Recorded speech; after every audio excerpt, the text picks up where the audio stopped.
John chapter 16, verses 12 to 15 and 25 to 33.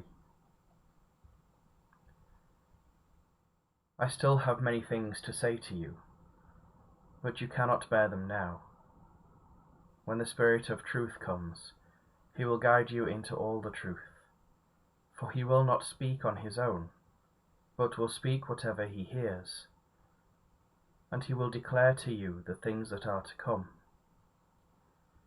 He will glorify me, because he will take what is mine and declare it to you. All that the Father has is mine. For this reason I said that he will take what is mine and declare it to you. I have said these things to you in figures of speech. The hour is coming when I will no longer speak to you in figures, but I will tell you plainly of the Father. On that day you will ask in my name.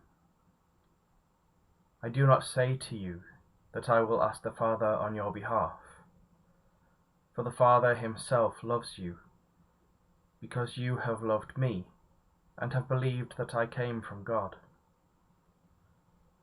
I came from the Father and have come into the world. Again, I am leaving the world and am going to the Father. His disciples said, "Yes, now you are speaking plainly, not in any figures of speech. Now we know that you know all things, and do not need to have anyone question you. By this, we believe that you came from God." Jesus answered them, "Do you now believe? The hour is coming, indeed it has come, when you will be scattered, each one to his home, and you will leave me alone. Yet I am not alone, because the Father is with me. I have said this to you, so that in me you may have peace. In the world you face persecution, but take courage. I have conquered the world."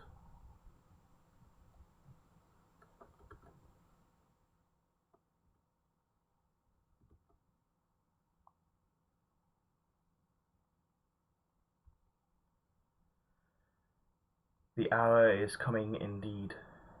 It has come, when you will all be scattered, each one to his own home. How familiar does that sound?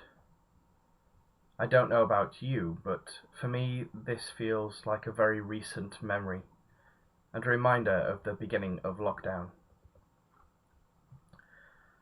For those who haven't met me, I'm an ordinand or a trainee vicar, and I'm studying at Cranmer Hall, which is part of John's College in the University of Durham.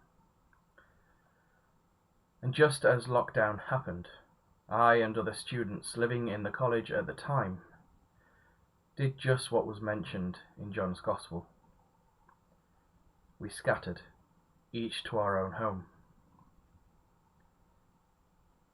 The implementation of the lockdown was difficult, not least because of the sense that friends and family had been pulled away. Thankfully, I did have somewhere to go, my parents' house, meaning I wasn't alone. But I know that many, including some fellow students, have felt very alone and isolated. But despite the fact that I lived with my parents, I felt a profound feeling of loss, at becoming physically separated from my Cranmer family. A feeling which I'm sure is all too familiar for you, at being separated from your church family. That's the thing about being a Christian. It's a communal act. We are a family. And it's this that has been both the thing which made the sense of loss so keen, and is also the saving grace during the lockdown. That encouragement that Jesus gives to his disciples is extended to us here and now. Take courage, I have conquered the world. Despite being physically apart, we are still a family. We are still able to support one another, and through the wonders of technology, able to meet in different ways. Whether it be email, phone call, or even meetings or online services. The thing that helped me through the lockdown most was the fact that some students met for morning prayer online each weekday, even through the university vacation, which is a time we wouldn't usually come together. And I know from talking with various people in the parish here in Aycliffe that there have been great efforts to try and make sure that nobody has been left alone, unsupported, or unable to engage with the life of their church family.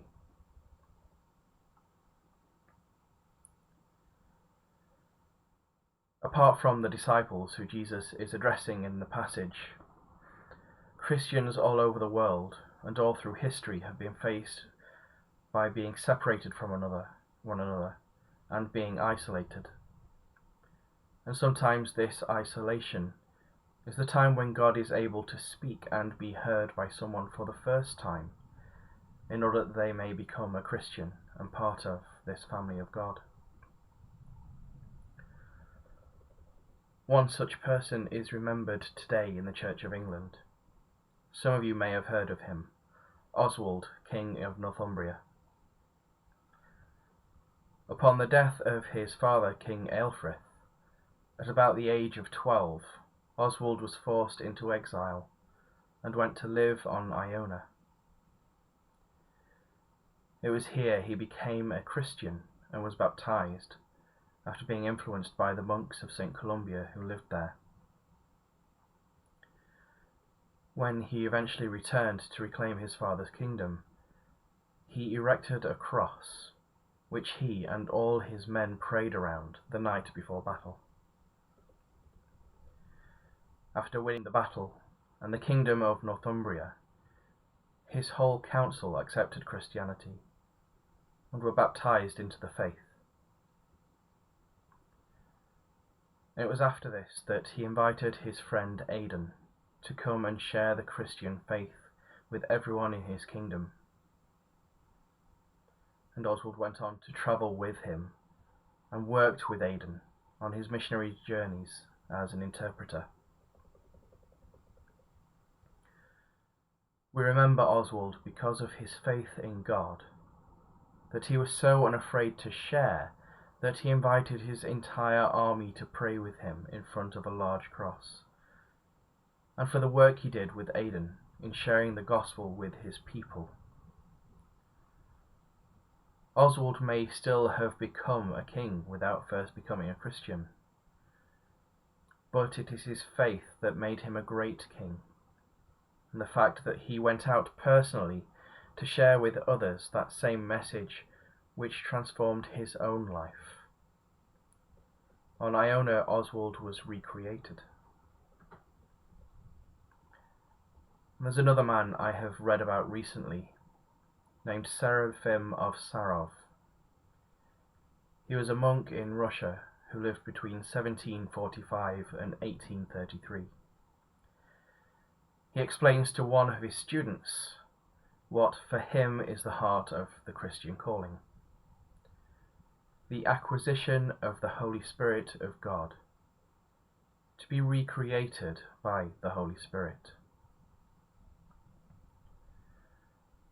For him, becoming Christian is a process of being transformed by God. And this Holy Spirit is the Spirit of truth Jesus is talking about at the beginning of the passage, who will come after Jesus' death and resurrection and ascension. Seraphim asks this question of his student: why did Christ descend to us from heaven? if not for the purpose of taking upon himself our poverty, and of making us rich with the riches of his grace and his inexhaustible generosity. This grace is extended to us through the Holy Spirit, and it is this grace that transforms us if we allow it, and it allows us to be the hands and eyes and feet and mouths in the world for God. This is what makes us a family, no matter where we are or where we are from. It connects us all as Christians around the world and gives us strength to carry on when all is bleak and all seems lost. The fact that we have cared for each other through the lockdown so well is thanks to this transformation of the Holy Spirit. And it's what will help us through the uncertainty of the rest of this pandemic. This Sunday was the first in-person Eucharist in the parish, which I had the great privilege of being a part of. It's a great step forward, but it's no reason to become any less cautious about how we act. We must still try our best to protect each other and those around us from risk of infection. And as we continue through the pandemic, we need to be open about how the Holy Spirit is working to transform the Church. Many are still cautious about attending in person because of the risk, and that's okay. The Church is more than individual buildings. It's the people. And as long as we continue to support one another, care for all others, and share the grace of God and the message of the gospel with those we meet, lives will continue to be transformed.